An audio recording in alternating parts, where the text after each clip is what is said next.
Hi friends, welcome back to మాటే మంత్రం Telugu audio stories. నా కథలు మీకు నచ్చినట్లయితే ఒక లైక్ ఇవ్వండి. అలాగే నా ఛానల్ సబ్స్క్రైబ్ చేసుకొని చదవడం మర్చిపోవద్దు. మీకు ఎలాంటి కథలు కావాలో, ఈ కథ ఎలా ఉందో తప్పనిసరిగా ఒక కామెంట్ పెట్టండి. ఇక కథలోకి వెళ్దాం. కథ పేరు ప్రియమారా దరిచేరా. రచయిత రైటర్ విక్రమ్ గారు. ఉదయం 6 గంటలు అయింది. మనస్విని గడియారం వైపు చూసి, అయ్యో అప్పుడే 6 అయిందా? కిచెన్లోంచి బయటకు వెళ్ళి బెడ్రూమ్ వైపు అడుగులు వేసింది. బెడ్ మీద ఉన్న పిల్లలను చూసి, అఖిల్, స్వీటీ లేవండమ్మా, 6 అవుతోంది. అఖిల్ దుప్పటి కప్పుకుంటూ, ఇప్పుడే కదమ్మా పడుకున్నాను. అప్పుడే 6 అయిందా? ఇప్పుడే పడుకున్నావా? ఉదయాన్నే కోడి కూసి అలసిపోయి మళ్ళీ పడుకుంది. స్వీటీ, నువ్వైనా లేవమ్మా. ఏంటమ్మా నువ్వు? కొద్దిసేపు పడుకోని. మనస్విని దుప్పటి లాగుతూ, లేవండి, లేదంటే మీ నాన్నని పిలుస్తాను. అమ్మో నాన్న, లేస్తాము అంటూ అక్కడి నుంచి లేచారు అఖిల్, స్వీటీ. అలా వాళ్ళు ఫ్రెష్ అవడానికి బాత్రూంలోకి వెళ్ళారు. మనస్విని కిచెన్లోకి వెళ్ళి త్వరగా కాఫీ కలిపి విక్రమ్ గదిలోకి వెళ్తుంది. విక్రమ్ ఇంకా పడుకొని ఉంటాడు. ఏమండి కాఫీ అని అంటుంది. విక్రమ్ నిద్ర నుండి లేచి, అక్కడ పెట్టు కాఫీ అని అంటాడు. మనస్విని అక్కడ పెట్టడానికి వెళ్తుంటే కాఫీ చేతి నుంచి ఒలికి విక్రమ్ మీద పడుతుంది. కోపంతో, విక్రమ్, చూసుకునేది లేదా? కళ్ళు కింద పెట్టుకో, ఒళ్ళు దగ్గర పెట్టుకుని ఉండు. ఏదో పొరపాటు అయిందండి అంటూ సర్ది చెప్పింది మనస్విని. మనస్విని కిచెన్లోకి వెళ్తుంది. టిఫిన్ రెడీ చేస్తుంది. ఇంకా అఖిల్, స్వీటీని స్కూల్కి రెడీ చేస్తుంది. ఇంతలో విక్రమ్ ఆఫీస్కి రెడీ అవుతాడు. పిల్లలకి టిఫిన్ పెడుతుంది. క్యారేజ్ కూడా కడుతుంది. విక్రమ్కి టిఫిన్ పెడుతుంది. రోజు ఉప్మానేనా అని కసురుకుంటూ అంటాడు విక్రమ్. అంటే పిల్లలకు ఇష్టమని నెమ్మదిగా సమాధానం ఇచ్చింది మనస్విని. ఈరోజు చేస్తే చేసావు కానీ రేపు ఉప్మా కాకుండా వెరైటీగా పొంగల్ కానీ లేదా వేరే ఐటమ్స్ చేయి. సరే అండి. నాకు ఈరోజు టిఫిన్ కట్టుకు. నేను ఏదో బయట హోటల్ తింటాను. హోటల్లో తింటారా?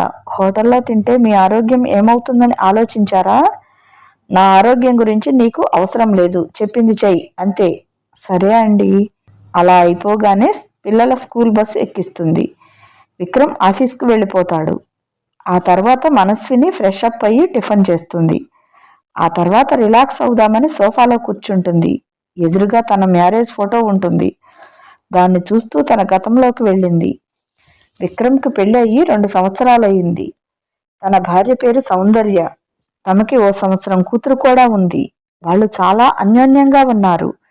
ఏ గొడవ పడకుండా, ఏ సమస్య రాకుండా చాలా చక్కగా ఉన్నారు.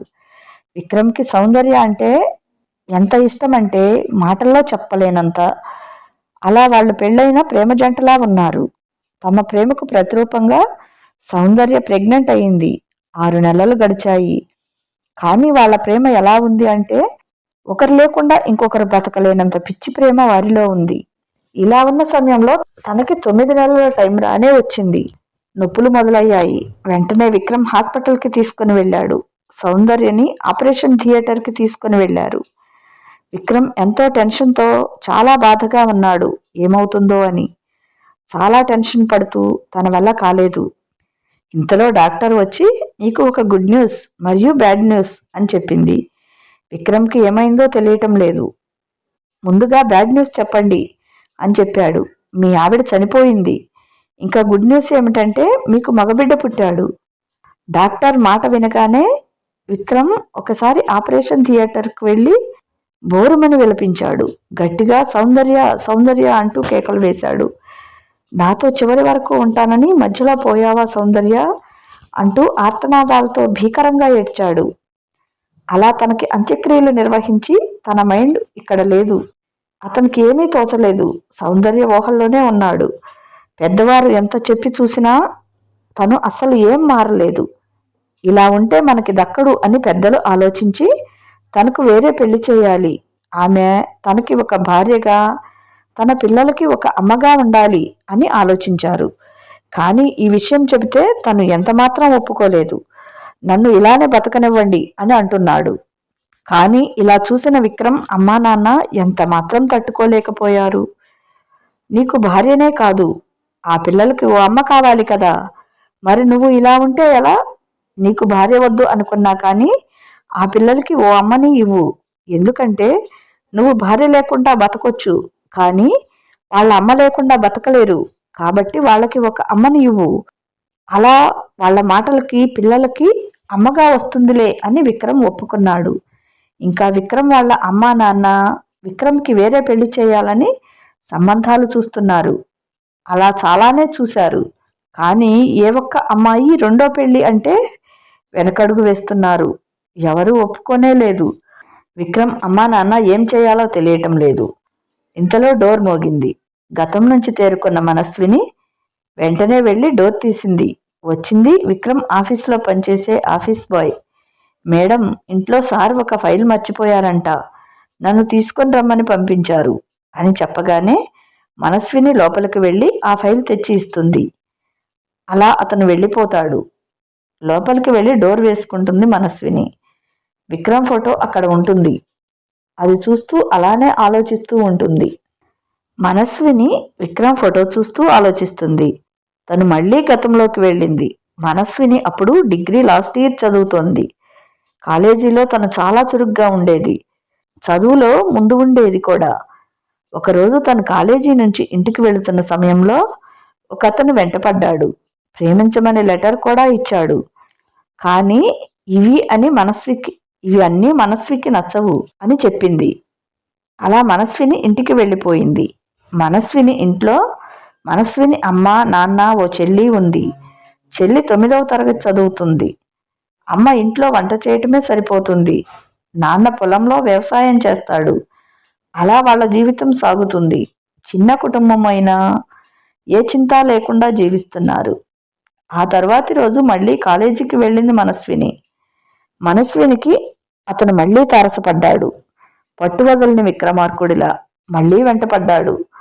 ఈసారి ఇలా పని కాదు అని కాలేజ్ మొత్తం చెప్పేశాడు. అది తెలిసిన మనస్విని అతని దగ్గరికి వెళ్ళి చెంపపై చెళ్ళుమనిపించింది. అలా ఆ రోజు ముగిసింది. తర్వాతి రోజు మళ్ళీ కాలేజీకి వెళ్ళింది మనస్విని. తన స్నేహితుల ద్వారా కాలేజ్ మొత్తం చెప్పింది తాను కాదని తెలిసింది. వెంటనే తన దగ్గరికి వెళ్ళింది మనస్విని. అతను క్లాస్ రూమ్లో ఒక్కడే ఉన్నాడు. ముందే చెప్పేది లేదా నువ్వు కాదు అని గట్టిగా అరిచింది మనస్విని.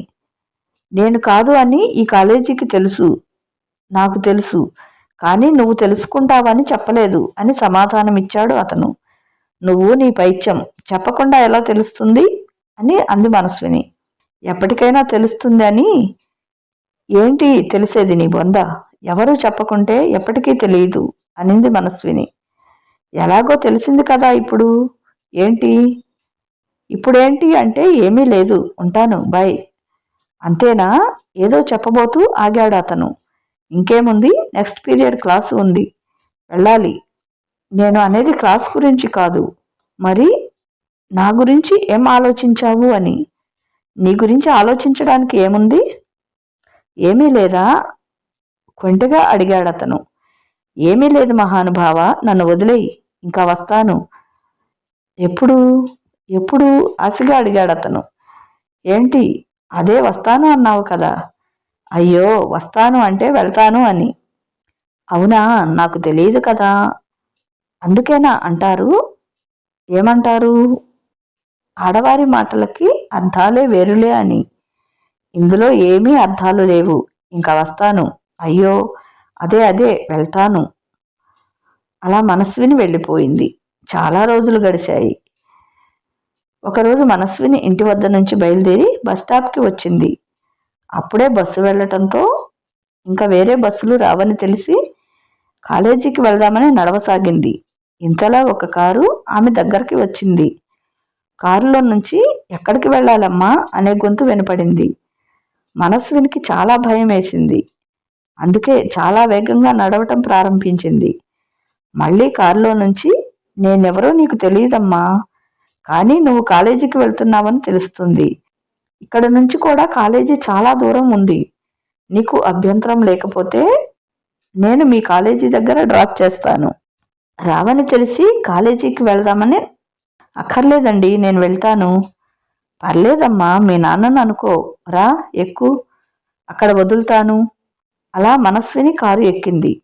అలా వెళ్తున్నారు కారులో. ఏం పేరమ్మా నీ పేరు అని అతను అడిగాడు. నా పేరు మనస్వినండి, అలా సమాధానం ఇచ్చింది. ఏం చదువుతున్నావు ఇప్పుడు? డిగ్రీ లాస్ట్ ఇయర్ చదువుతున్నాను. మీ నాన్నగారు ఏం చేస్తున్నారు? మాకు పొలం ఉందండి, వ్యవసాయం చేస్తాడు. అవునా, ఈసారి ఏ పంట వేశారు? వరి వేశామండి. మీ ఇంట్లో ఎంతమంది ఉంటారు?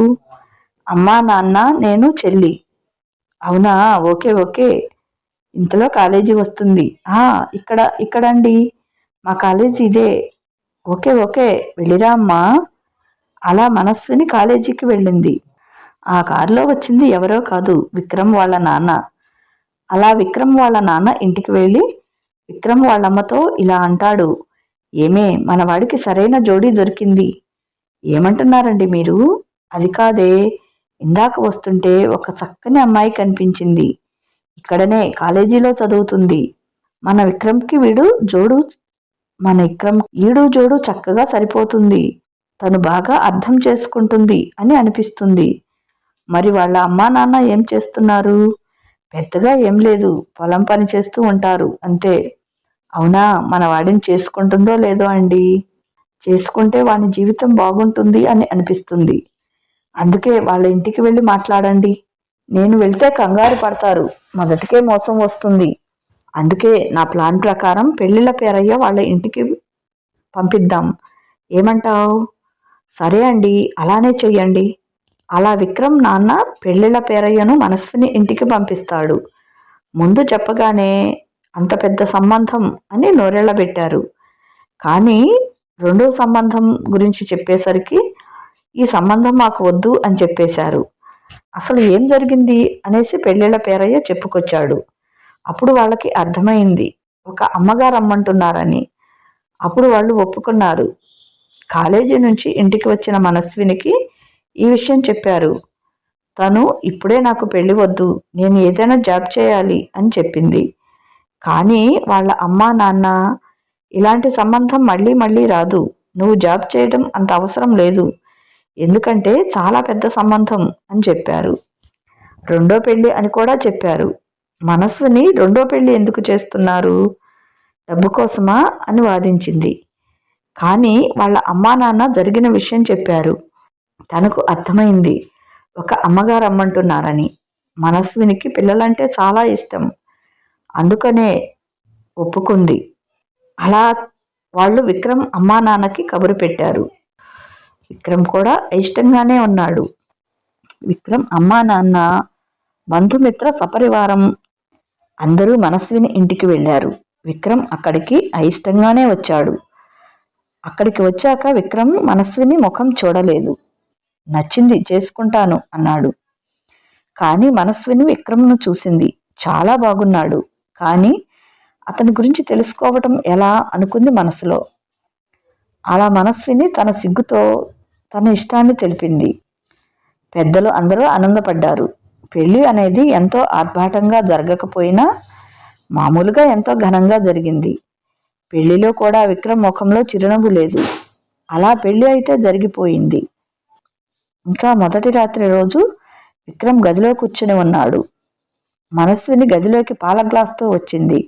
తన పక్కనే కూర్చుంది. తన సిగ్గుతోనే ఆ పాల గ్లాస్ని తనకి అందించింది. విక్రమ్ ఆ పాల గ్లాస్ తీసుకొని సగం తాగి తనకి ఇచ్చాడు. తను కూడా తాగింది. ఆ తర్వాత విక్రమ్ ఏదో చెప్పబోతూ తన చేతి మీద చెయ్యి వేశాడు. ఆ స్పర్శకి ఆమె తనను తాను మైమరిచిపోయింది. చూడు, నీ పేరు ఏమిటో నాకు తెలీదు. నాకు ఈ పెళ్లి ఇష్టం లేదు. ఏదో అమ్మా నాన్న బలవంతం చేశారు. నాకు ముందుగా పెళ్లి అయిన విషయం మీకు తెలుసు కదా, కాబట్టి మీరు నా వల్ల ఇబ్బంది పడకండి, నన్ను ఇబ్బంది పెట్టకండి. ఎందుకు అంటే మీలో నా భార్యను ఊహించుకోలేను. మీరు నా పిల్లలకి తల్లిగా మాత్రమే వచ్చారు, నాకు భార్యగా కాదు. ఇంకా నేను చెప్పేది చెప్పాను, మీరు ఏమైనా చెప్పాలి అంటే చెప్పండి. ఆ మాటలకి కన్నీళ్లు ఆగని మనస్విని, భర్త ఏం చెబితే భార్య వినాలి అంటారు. ఇంత చెప్పిన తర్వాత వినకుండా ఉంటానా? మీ బాధ నాకు అర్థమైందండి. భార్య పోయిన బాధలో మీరున్నారు. నేను మీ పిల్లలకి ఓ తల్లిలానే ఉంటాను. మిమ్మల్ని ఇబ్బంది పెట్టను. మళ్ళీ విక్రమ్ తనతో ఇలా అన్నాడు. ఇంకొక విషయం, ఇది చాలా అవసరం. ఏంటండి? మన భార్యాభర్తల సంబంధం ఉంది కదా, అది ఒక 10 సంవత్సరాల వరకే. నాకు అర్థం కాలేదండి. అంటే ఇది ఒక అగ్రిమెంట్ లాగా. ఈ 10 సంవత్సరాల్లో నా పిల్లలు పెద్దవాళ్ళు అవుతారు. అప్పుడు నీ అవసరం లేదు. నీ దారి నీది, నా దారి నాది. అప్పుడు నీకు నాకు ఏ సంబంధం లేదు. ఇక్కడ నుంచి నువ్వు వెళ్ళిపోవాలి. ఆ మాటలకి మనస్వినికి సంద్రం ఉప్పొంగినట్లు కన్నీళ్లు ధారవలే వస్తున్నాయి. అప్పుడు అర్థమైంది మనస్వినికి, ఇది పెళ్లి కాని పెళ్లి అని. అది దాంపత్య బంధం కాదు అని. ఈ జీవితానికి ఇది ఓ మలుపు అని. పెళ్లి చేసుకున్నాక ఈ నిర్ణయం తీసుకున్నారా, లేదంటే ముందుగానే తీసుకున్నారా అండి? ముందుగానే ఉంది. దీనికి ఒప్పుకుంటే నేను నిన్ను ఓ భార్యలా చూస్తాను. లేదంటే మా అమ్మా నాన్నలకు కోడలుగానే మిగిలిపోతావు. ఎందుకంటే నేను ఈ ఇంట్లో నుంచి దూరంగా వెళ్ళిపోతాను. అంత పని చేయకండి. నేను దీనికి ఒప్పుకుంటున్నాను. సరే పడుకో, మార్నింగ్ మాట్లాడుకోవచ్చు. అలా మనస్విని ఆ రాత్రి అంతా కన్నీటి సాగరంలోనే గడిపింది. ఉదయం కాగానే విక్రమ్ అమ్మగారు వచ్చాక చిరునవ్వుతో పలకరించింది. కానీ ఆమె మనసులో ఉన్న హృదయ కల్లోలం ఆమెలోనే దాచుకుంది. అలా విక్రమ్ పిల్లలకి ఓ తల్లిలానే ఉంది, భార్యగా లేదు. ఇంతలో 3 అయినట్లు గడియారం మోగుతుంది. గతంలో నుంచి తేరుకొని మనస్విని గడియారం వైపు చూసింది. అయ్యో 3 అయ్యింది, పిల్లలు వచ్చే టైం అయింది. అలా బయటికి వెళ్ళింది మనస్విని. ఇంతలో స్కూల్ బస్ కూడా వచ్చింది. అఖిల్, స్వీటీ వచ్చారు. వాళ్ళని ఇంట్లోకి తీసుకుని వెళ్ళింది మనస్విని. ముందు వాళ్ళని ఫ్రెష్ అప్ అవ్వండి అని పంపించింది. ఆ గ్యాప్లో వాళ్ళకి ఇష్టమైన స్నాక్స్ చేసి ఇచ్చింది. వాళ్ళు టీవీ చూస్తూ తింటున్నారు. మమ్మీ, రేపు మా స్కూల్లో పేరెంట్స్ మీటింగ్ ఉంది. నువ్వు డాడీ తప్పకుండా రావాలి అని సార్ చెప్పారు, స్వీటీ చెప్పింది. నాకు కుదురుతుందమ్మా, కానీ మీ డాడీకి కుదురుతుందో లేదో. డాడీతో మేం మాట్లాడతాం. అలా అయితే ఓకే. మమ్మీ, ఈరోజు బంటీగాడు నా పెన్సిల్ తీసుకున్నాడు. నేను నా పెన్తో వాని బుక్ మొత్తం గీకేశాను అని అఖిల్ అంటాడు. అలా చేయటం తప్పు కదా నాన్న? ఏంటి మమ్మీ తప్పు అంటావు? నా పెన్సిల్ తీసుకోవటం తప్పు కదా? అది తప్పే, కానీ నువ్వు వేరే పెన్సిల్ కొనుక్కుంటే అయిపోయేదిగా. అలా ఎందుకు చేశావు? ఇప్పుడు ఊరక ఉంటే మళ్ళీ తీసుకుంటాడు అని. నీకు చాలా బ్రెయిన్ ఉంది నాన్న. అలా అందరూ నవ్వుతారు. అలా పిల్లలు హోంవర్క్ చేసుకుంటుంటారు. మనస్విని వంట చేస్తూ ఉంటుంది. ఇంతలో కాలింగ్ బెల్ మోగుతుంది. అలా త్వరగా వచ్చి మనస్విని డోర్ తీస్తుంది. వచ్చింది విక్రమ్. ఎంతసేపు డోర్ ఓపెన్ చేయటానికి? వంట చేస్తున్నానండి. మనస్వినికి బ్యాగ్ ఇస్తూ, పిల్లలు వచ్చారా? వచ్చారండి. స్నానానికి నీళ్లు పెట్టావా? పెట్టానండి. అలా విక్రమ్ స్నానానికి వెళ్తాడు. ఆ తర్వాత అందరూ అన్నం తినడానికి కూర్చుంటారు. అఖిల్, స్వీటీ గుసగుసలాడుతుంటారు. అది గమనించిన విక్రమ్, ఏంటి తినకుండా ఏం మాట్లాడుకుంటున్నారు? ముందు తినండి. అది డాడీ అని స్వీటీ అంటుంది. ఏంటి చెప్పు? అఖిల్ చెబుతాడంట. అక్క, నేనా? నువ్వే చెప్పు. ఎవరో ఒకరు చెబుతారా లేదా? అది డాడీ, రేపు మా స్కూల్లో పేరెంట్స్ మీటింగ్ ఉంది. మిమ్మల్ని పిలుద్దామని. నాకు కుదరదమ్మా, మీ మమ్మీని తీసుకుని వెళ్ళండి. పేరెంట్స్ మీటింగ్ డాడీ, ఇద్దరూ రావాలి. నాకు కుదరదు అని చెప్తున్నానుగా. ఏమే, నువ్వు వెళ్ళు. సరే అండి అని మనస్విని అంటుంది. అలా పిల్లలిద్దరూ డల్గా ఉంటారు. ఇంకా అయిపోయాక పిల్లలు పడుకోవటానికి వెళ్ళారు. మనస్విని అన్ని పనులు అయిపోయాక పడుకోవడానికి వెళ్తుంది. గదిలో విక్రమ్ ఉంటాడు. ఏం, స్కూల్లో మీటింగ్ ఉంటే నువ్వు వెళ్ళొచ్చుగా. ఇద్దరూ రావాలని వాళ్లే చెప్పారు. అలా నువ్వే వాళ్ళకి చెప్పి ఉంటావు. అయ్యో, నేనేమీ చెప్పలేదండి. నోర్మి, వాదించింది చాలు, పడుకో ఇంకా. నేనేమీ అలా చెప్పలేదండి. పడుకోమని చెప్పాను. అలా మనస్విని పడుకుంది. ఇంకా ఆ రోజు రాత్రి అంతా ఆమెకు దుఃఖమే మిగులుతుంది. ఎలా ఉందండి ఈ కథ?